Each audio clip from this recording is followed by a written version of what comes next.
എല്ലാ കൂട്ടുകാർക്കും നല്ലൊരു ശുഭദിനം നേർന്നുകൊണ്ട് നമുക്ക് നേരെ സേതുവിന്റെയും പല്ലവിയുടെയും ഇന്നത്തെ നല്ലൊരു വിശേഷം കേട്ടാലോ. അതിനു മുമ്പായിട്ട് ആദ്യമായി കാണുന്നവരുണ്ടെങ്കിൽ ചാനൽ ഇഷ്ടപ്പെട്ട ഒന്ന് സബ്സ്ക്രൈബ് ചെയ്യാൻ മറക്കരുത്. വീഡിയോ ഇഷ്ടപ്പെടുവാണെങ്കിൽ ലൈക്ക് തരാനും മറക്കരുത് കേട്ടോ. നമുക്ക് നേരെ നമ്മുടെ വിശേഷത്തിലേക്ക് പോയാലോ. അങ്ങനെ ഇന്നത്തെ വിശേഷത്തില് ഓരോന്നൊക്കെ ആലോചിച്ച് പൂർണ്ണിമ ഇങ്ങനെ ഇരിക്കണ സമയത്ത് അങ്ങോട്ടേക്ക് സേതു വരുവാണ്. സേതു വന്നിട്ട് ചോദിച്ചു, അല്ല എന്താ ഭയങ്കര ആലോചന ആണല്ലോ എന്ന് ചോദിക്കുക. അനിയത്തിയെ കുറിച്ചുള്ള ചിന്തയാണോ എന്ന് ചോദിക്കുക. ഇത് കേട്ട് കഴിഞ്ഞപ്പോ പല്ലവി പറഞ്ഞു, അത് സേതു ഏട്ടാന്ന് പറയാം. ഞാൻ ഇടപെടേണ്ട കാര്യമുണ്ടോ? ഒരു കാര്യം ചെയ്യാം, ഞാൻ ഇടപെടാന്ന് പറയാ. വേണ്ട സേതുവേട്ടാ, ഇപ്പൊ തൽക്കാലത്തേക്ക് സേതുവേട്ടൻ ഇടപെടണ്ട. അങ്ങനെ എന്തൊരു സംഭവം ഉണ്ടായിട്ടുണ്ടെങ്കിൽ അത് പാറുവിനെ ബാധിക്കൂന്ന് പറയാം.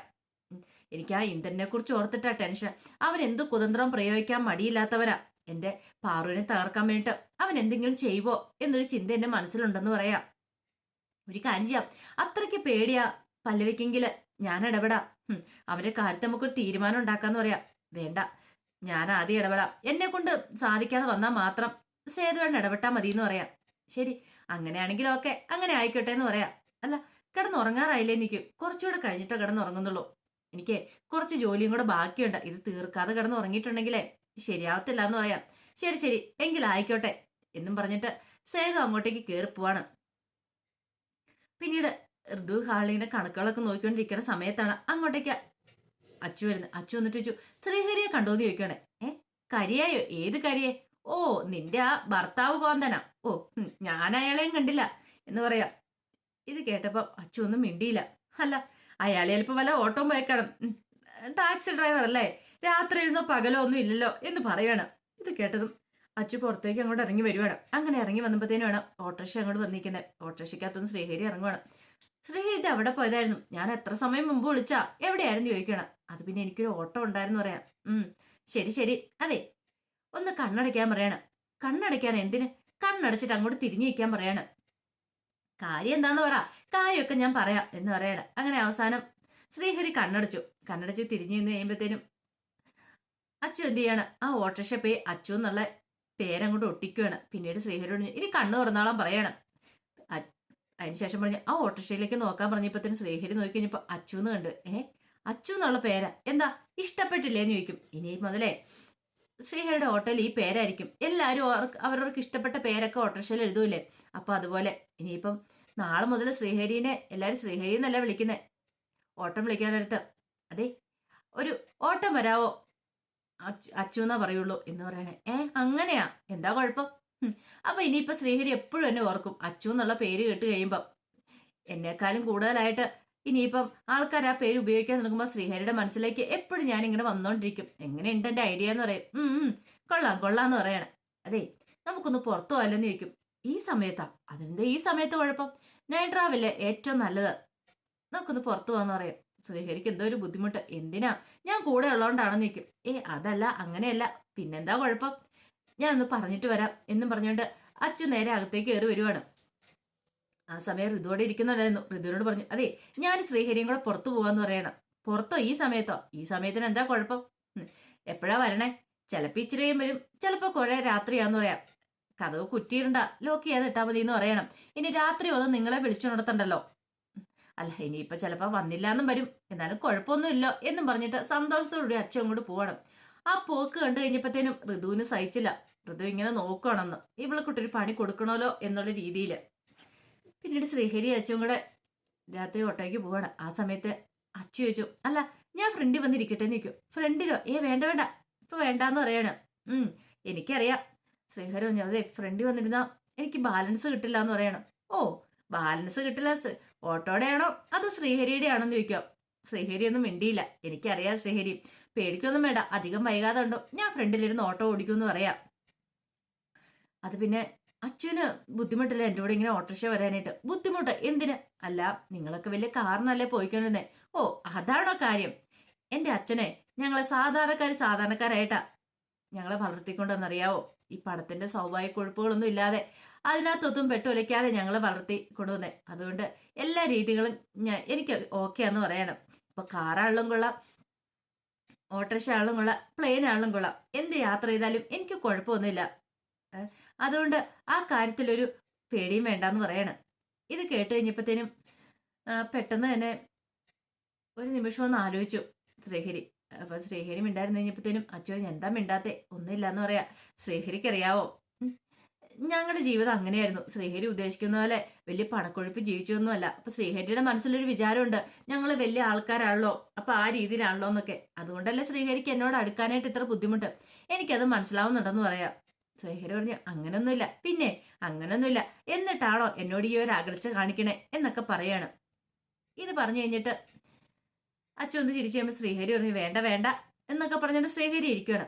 ഈ സമയം ഋതു പൂർണിമയുടെ അരിയിലേക്ക് ചെല്ലുകയാണ്. അപ്പൊ പൂർണിമ ഉറങ്ങാനായിട്ട് തയ്യാറെടുക്കുമായിരുന്നു. ബെഡ്ഷീറ്റൊക്കെ വലിച്ചുകൊണ്ടിരിക്കുമായിരുന്നു. അല്ലമ്മേ, അമ്മ ഉറങ്ങാൻ പോകണമെന്ന് ചോദിക്കും. അത് ഉറങ്ങാൻ പോവാ, അമ്മയ്ക്ക് ഭയങ്കര വിഷമമുണ്ട് ഇപ്പോഴും അല്ലേന്ന് ചോദിക്കുകയാണ്. എന്തിന്? അല്ല അച്ചുവിന്റെ കാര്യം ഓർത്തിട്ടെ. അല്ല അമ്മയ്ക്ക് അങ്ങനെ വിഷമാണ്, അമ്മ പേടിക്കൊന്നും വേണ്ട, അധികം വൈകാതെ കണ്ടോ അച്ചു ആ ശ്രീഹരിയും തമ്മിൽ ഉറപ്പായിട്ട് ഉടക്കി പിരിയും. അങ്ങനെ പിരിഞ്ഞു കഴിയുമ്പോഴത്തേനും നമുക്ക് അവളെ കൊണ്ട് വേറെ കല്യാണം കഴിപ്പിക്കാന്ന് പറയണം. ഇത് കേട്ടതും പൂർണ്ണം പറഞ്ഞു നീ എന്തൊക്കെയാ ഋതു പറയണെന്ന് ചോദിക്കാ. ഞാൻ പറഞ്ഞ സത്യമല്ലേ, അധികം വൈകാതെ തന്നെ അച്ചുവിന് മനസ്സിലാവും അവൻ തനിക്ക് ചേരുന്ന ഒരുവനല്ലെന്ന്. അങ്ങനെ ഡിവോഴ്സ് ആയി കഴിയുമ്പോഴത്തേനും അമ്മ അവൾക്ക് വേണ്ടിയിട്ടൊരു ചെറുക്കനെ കണ്ടെത്തിക്കോ, നമുക്ക് കല്യാണം നിർത്താന്ന് പറയാ. അതൊന്നും ശരിയാകത്തില്ല, അതൊന്നും വേണ്ടാന്ന് പറയാ. അതെന്തമ്മ അങ്ങനെ പറഞ്ഞേ? അതെ, അവളുടെ ഭർത്താവാ ശ്രീഹരി എന്ന് പറയാം. ഓ, അപ്പൊ അമ്മ ആ ബന്ധം അങ്ങോട്ട് അംഗീകരിച്ചോ എന്ന് ചോദിക്കുക. ബന്ധം അംഗീകരിച്ചിട്ടില്ല, പക്ഷെ അംഗീകരിക്കാതിരിക്കാൻ പറ്റില്ലല്ലോ എന്ന് പറയാം. എന്താമേ, അങ്ങനെയാണെങ്കിൽ പിന്നെ അമ്മയ്ക്ക് ഇപ്പൊ അവർക്ക് അവരെ ക്ഷമിച്ചെന്ന് പറഞ്ഞ് അവരെ നല്ല രീതിയിൽ നോക്കിയാ പോരെ, പിന്നെന്തിനാ പിന്നത്തേക്ക് മാറ്റി വെക്കണമെന്ന് ചോദിക്കുക. ഇപ്പൊ വേണ്ട, അവരുടെ ജീവിതം എങ്ങനെ മുന്നോട്ട് പോകണം നോക്കട്ടെ, അതിനുശേഷം വേണം അവരെ അംഗീകരിക്കാനായിട്ട്. പെട്ടെന്ന് അവരെ അംഗീകരിക്കാൻ പറ്റില്ല, അതിന് കുറച്ച് കാര്യങ്ങളൊക്കെ ഇവിടെ ഉണ്ട്. എനിക്ക് കാര്യങ്ങളൊക്കെ ഒന്ന് ശരിക്കും പഠിക്കണമെന്ന് പറയാം. ഓഹോ, അപ്പൊ അതാണ് കാര്യം, അല്ല അന്നാ അമ്മ കിടന്നോ എന്ന് പറയണം. നീ പോകുമ്പോ ഋതു ആ കഥ അങ്ങ് ചാരിയക്കടോ എന്ന് പറയാം. ആയിക്കോട്ടെ എന്ന് പറയണം. അങ്ങനെ പൂർണ്ണിമ അങ്ങോട്ട് തിരിഞ്ഞു കിടക്കുവാണ്. ഈ സമയം ഋതു പതുക്കെ എഴുന്നേറ്റിട്ട് അവിടെ വെച്ചിരുന്ന പൂർണ്ണിമയുടെ ഫോൺ എടുത്തു. പൂർണ്ണിമയുടെ ഫോൺ എടുത്തുകൊണ്ട് പുറത്തേക്ക് ഇറങ്ങി വരുവാണ്. പിന്നീട് അതിന് തന്റെ ഫോണിനകത്തുനിന്ന് നമ്പർ എടുത്തു. അതിനുശേഷം ആ ഫോണിനകത്തേക്ക് ഇട്ടിട്ട് നമ്പർ ഡയൽ ചെയ്യുകയാണ്. നമ്പർ ഡയൽ ചെയ്തിട്ട് കോൾ വിളിച്ചിട്ട് ഹലോ ജയനല്ലേന്ന് ചോദിക്കാം. അതെ, ആരാ വിളിക്കണേന്ന് ചോദിക്കാം. ഇതേ ഞാൻ പൂർണ്ണിമ ടെക്സ്റ്റൈൽസിന്റെ പൂർണ്ണിമയാന്ന് പറയണം. ആ പറയൂ മാഡം, എന്താ കാര്യം എന്ന് ചോദിക്കുകയാണ്. അയാളൊരു ഗുണ്ടയായിരുന്നു, അയാളെ വിളിച്ചേ. അതെ, എന്റെ മോള് എനിക്ക് ഇഷ്ടമില്ലാത്ത ഒരാളുടെ ഒപ്പം പോയി. അവനൊരു ഓട്ടോറിക്ഷ ഉണ്ട്, ആ ഓട്ടോറിക്ഷ ഞങ്ങളുടെ വീടിന്റെ മുന്നിലാണ് പാർക്ക് ചെയ്യുന്നത്. ആ ഓട്ടോറിക്ഷ അങ്ങോട്ട് കത്തിക്കണമെന്ന് പറയണം. ഋതുവിന്റെ ആ ക്രൂരത, അത്രമാത്രം വലിയ ക്രൂരതയാണ് ഋതു ചെയ്യാനായിട്ട് പോകുന്നത്. ഇത് കേട്ടത് അങ്ങേ തലയ്ക്കുന്ന അയാൾ ജയം പറഞ്ഞു ശരി മാഡം, പിന്നെ പൈസ ബാക്കി ഡീറ്റെയിൽസും ഓട്ടോ നമ്പരും കാര്യങ്ങളൊക്കെ ഞാൻ സെൻഡ് ചെയ്തേക്കാന്ന് ഋതു പറയണം. ശരിയെന്ന് പറഞ്ഞ് ഫോൺ കട്ട് ചെയ്തു. അതിനുശേഷം ഋതു ആ ഫോൺ പതുക്കെ ശബ്ദം ഉണ്ടാക്കാതെ പൂർണ്ണിമയുടെ മുറിയിലേക്ക് കൊണ്ടുവരുവാണ്. അങ്ങനെ മുറിയിൽ കൊണ്ട വെച്ച് കതവ് പതുക്കെ ചാരിയിട്ട് ഇറങ്ങി പോരുക. പക്ഷേങ്കിൽ ഇതൊന്നും പൂർണ്ണിമ അറിഞ്ഞിട്ടുണ്ടായിരുന്നില്ല. ഋതു ഹാളിലേക്ക് വരുമ്പോൾ നോക്കുന്നുണ്ട്, തന്നെ ആരെങ്കിലും നോക്കുന്നുണ്ടോ എന്നൊക്കെ നോക്കിയിട്ട് പമ്മിയാ എല്ലാ കാര്യങ്ങളും ചെയ്യുന്നേ. കാരണം ഇനി അവന്റെ ഓട്ടോറിക്ഷ ഇവിടെ കാണില്ല, അത് കത്തിക്കണം. കത്തിച്ചാൽ പോലും ഇനിയിപ്പം അമ്മ വെല്ലുവിളിച്ചിരിക്കുന്നോണ്ട് അമ്മയാന്ന് മാത്രം എല്ലാരും തെറ്റിദ്ധരിക്കുള്ളൂ, തന്നെ ആരും സംശയിക്കാനും പോകുന്നില്ല. അപ്പൊ പൂർണ്ണിമ പറഞ്ഞിട്ടുണ്ടായിരുന്നു ഓട്ടോറിക്ഷ അവിടെ പാർക്ക് ചെയ്താൽ നിന്റെ ഓട്ടോറിക്ഷ കത്തിക്കൂന്ന്. അപ്പൊ അതൊക്കെ ഋതുവിന്റെ മനസ്സിലുള്ളതുകൊണ്ടാണ് ഋതു അങ്ങനെ ചെയ്യുന്നേ. ആ സമയം അച്ചുവും ശ്രീഹരി ഇതൊന്നും അറിഞ്ഞില്ല. അവരെന്ത് ചെയ്യണം, അങ്ങ് പോകുന്ന വഴിക്ക് പെട്ടെന്നൊരു തട്ടുകട ഉണ്ട്. അച്ചു നമുക്ക് ഈ തട്ടുകട കയറി ഫുഡ് കഴിച്ചാലോ? ഇവിടുന്ന് എന്താ, അല്ല ഇവിടെയൊക്കെ അച്ചു കയറുമോ? എന്താ എനിക്ക് കയറിയാ എന്താ കുഴപ്പം? ശ്രീഹരിക്ക് അങ്ങനെ ഭയങ്കര ടെൻഷനാണ്. വാ നമുക്ക് കഴിക്കാന്ന് പറയണം. അങ്ങനെ അവർ ചെന്നു ഫുഡിനൊക്കെ ഓർഡർ കൊടുക്കുകയാണ്. ഓർഡർ കൊടുത്തിട്ടിരിക്കുന്ന സമയത്ത് ഒരു ഓട്ടക്കാരൻ ചേട്ടൻ വന്നിട്ട് ഒരു 4-5 ദോശ ഡബിൾ ഓംലേറ്റും ഒക്കെ പറയാണ്. ഇത് പാഴ്സലാ കേട്ടോ എന്ന് പറയണേ. അങ്ങനെ പറഞ്ഞിട്ട് അയാൾ അവിടെ നിൽക്കുന്ന സമയത്താണ് പെട്ടെന്ന് ശ്രീഹരിയെ കാണുന്നത്. ആഹാ, എടാ ശ്രീഹരി നീയോ? ഇതെന്താടാ ഈ സമയത്ത് നീ ഇവിടെ? രാത്രി ഓട്ടം തുടങ്ങിയെന്ന് ചോദിക്കാം. ഇല്ല ഏട്ടാ. ആരടാ കൂടെയുള്ളേ? വല്ല ചുറ്റിക്കളി എന്തേലും ആണോ? ഒന്നുമില്ല. പിന്നെ ആരടാ? പ്രേമമാണോ? വിളിച്ചോണ്ട് വന്നാണോന്ന് ചോദിക്കുകയാണ്. അങ്ങനെയൊന്നും അല്ല ഏട്ടാന്ന് പറയണം. ഇത് കേട്ടപ്പോഴത്തേനും അച്ചു പറഞ്ഞു അതെ, ഞാനേ ശ്രീഹരിയുടെ ഭാര്യയാന്ന് പറയാ. ആണോ? എന്നിട്ടാണോടാ നീ ഒരു വാക്ക് പറയായിരുന്നേ? അതൊക്കെ ആദ്യമേ പറയേണ്ട കാര്യമല്ലേന്ന് ചോദിക്കും. ശ്രീഹരിക്ക് എന്ത് ചെയ്യണമെന്ന് അറിയത്തില്ലാത്തൊരു ബുദ്ധിമുട്ടാ, ആകെപ്പാടെ ഒരു ടെൻഷൻ ഉണ്ടായിരുന്നു. എടാ മോനെ, ചെലവുണ്ട് കിട്ടുമെന്ന് പറയണം. ഓസിനെ കല്യാണം കഴിച്ചിട്ടിരിക്കുവല്ലേ, ഒരു വാക്ക് ഞങ്ങളോട് പറഞ്ഞില്ലോ എന്ന് പറയാം. അല്ല അത് പിന്നെ ചേട്ടാ കുഴപ്പമൊന്നുമില്ല, ഒരു കാര്യം ചെയ്യാം, നീ നാളെ വരും ചെലവായിട്ട് അങ്ങോട്ട് വന്നാൽ മതി എന്ന് പറയണം.